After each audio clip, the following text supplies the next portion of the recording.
tak of Dr. Dolittle, a doctor yang boleh communicate dengan animals? What if I told you that there's someone just like that? Hari ini saya berada di Passion Vet untuk belajar what a vet really does. So jom, let's deep dive with OMG in this episode.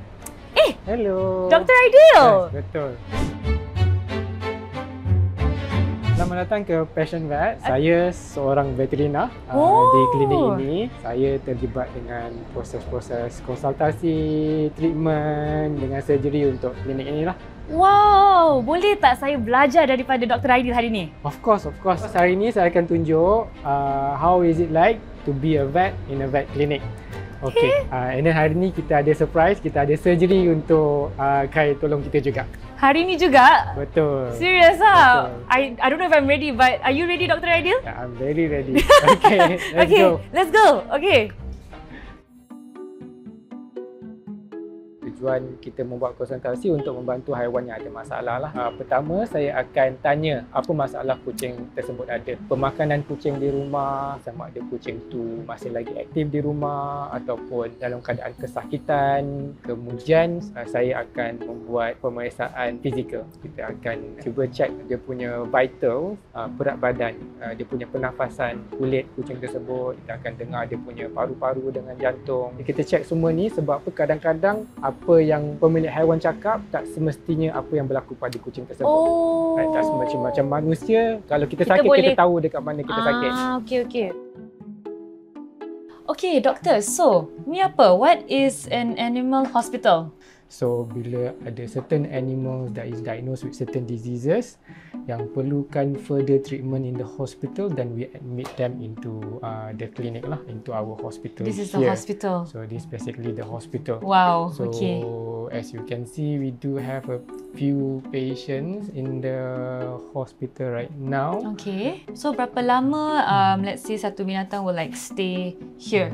Terpulang jugalah berdasarkan apa sakit yang dia ada, what was diagnosis and what was the treatment plan for that specific individual animal. Kalau ada macam masalah buah pinggang, sometimes they need to be hospitalized for longer, 1 week. Sometimes we do have cases where we need to hospitalize them for much longer, weeks, sometimes to even months. So kalau binatang yang stay macam for an extended period of time macam lama tu, macam mana perasaan atau keadaan mereka? It depends on animal. Kita ideally we don't want to hospitalize them for too long.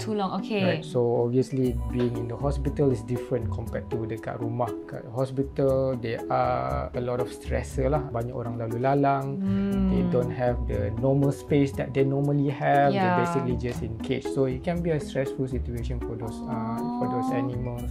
Okay, so dah tengok animal hospital ni and then untuk learn how to be a vet atau day in the life of a vet, apa lagi yang kita boleh look forward to untuk hari ni? Okay, I think next we go to our surgery theatre. Surgery? Okay. Cepatnya dah surgery.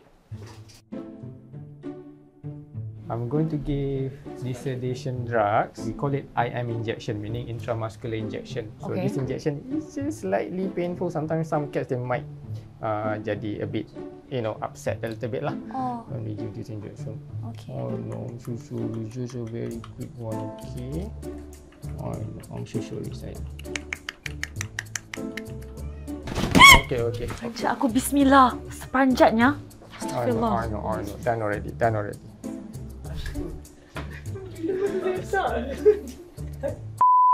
So we're going to leave the cat for a few minutes, and then lepas tu once she's sedated, then we'll start doing the punya IV catheter and the rest of the punya prep for surgery.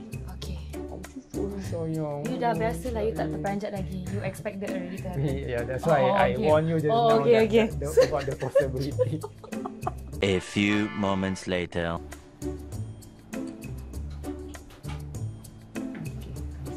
Okay. Hello. It's okay, Yoshi. So we have this very special blanket that can actually wrap the cat. This can help us to restrain and immobilize the cat. Oh no. Okay.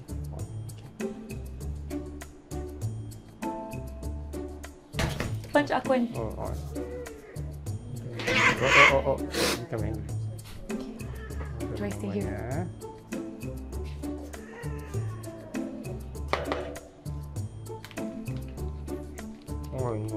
So you show yang. It's okay. You'll be fine. You'll be fine. Alright. Head. Oh. It's okay. Alright. I know this is a dumb question, but pernah kena cekau Oh, I think on a daily? all of us has scars on our hand. Because, this kind of thing will happen. Yes. Okay, in some situation, it doesn't go as planned. That's alright. What we're going to do is that we're going to give more sedation. Get the cat to be calmer for us to proceed with our next step. For one of our cat, right, we ran blood test sebelum surgery. So basically blood test ni akan check organ hati dengan buah pinggang. Right, dua organ penting to make sure yang organ ni okay untuk proses general anesthesia. Semua blood test dia, semua result dia semua normal. So dia punya result untuk dia punya hati within normal range, and then dia punya buah pinggang pun nampak normal. So semua okay untuk dia go through dia punya surgery hari ni lah. I see. Okay. So kucing ni is good to go. Yeah. Good to go. Alright. Basically, for the IV catheter, we need to shave the hair first. Because a lot of the time, we wanted to make sure that we can see the skin of the cat, and shaving the hair will make sure that this area is more sterile for us to place in the IV catheter. Put some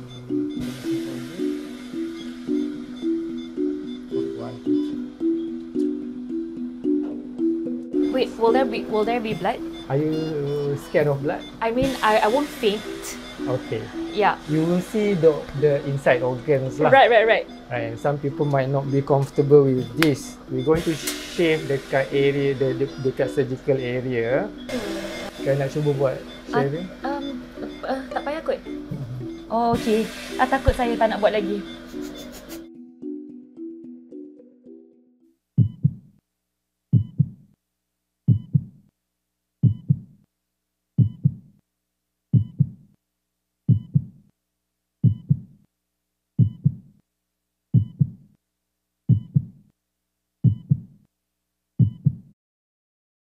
Perasaan saya penuh dengan anxiety, ketakutan. Saya tak begitu selesa.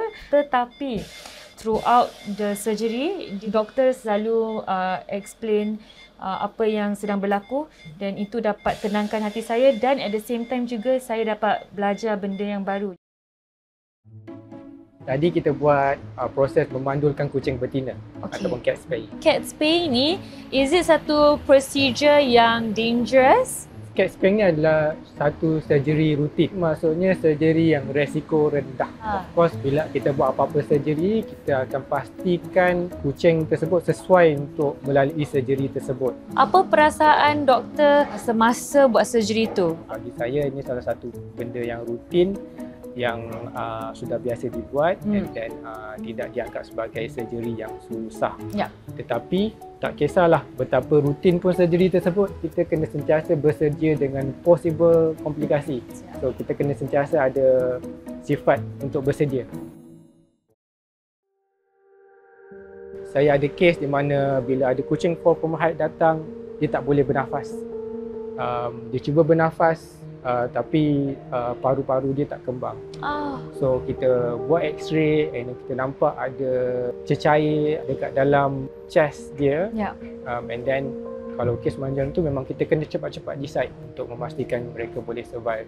So you pernah mengalami ni kan? So which leads me to my next question, which is, pernah tak you berdepan dengan binatang yang about to pass away or die, and in that moment, how emotionally affected are you, or as a doctor you cannot get emotionally affected? As a veterinarian, memang akan lalui selalu. Selalu? Right? Memang selalu. And then bila berdepan dengan kes-kes macam ni, is very emotional. Kita kena jaga kebajikan kucing tersebut. At the same time, kita kena jadi sensitif kepada emosi pemilik haiwan juga. Salah satu tugas saya perlu jadi empatik kepada situasi-situasi tersebut. So kita akan jadi profesional, right? Kita perlu berdepan dengan kes ini. Kita kena faham semua benda yang berlaku, just kena embrace it, and then kita kena faham itu adalah part of life. Kebanyakan hari saya rasa amat fulfill.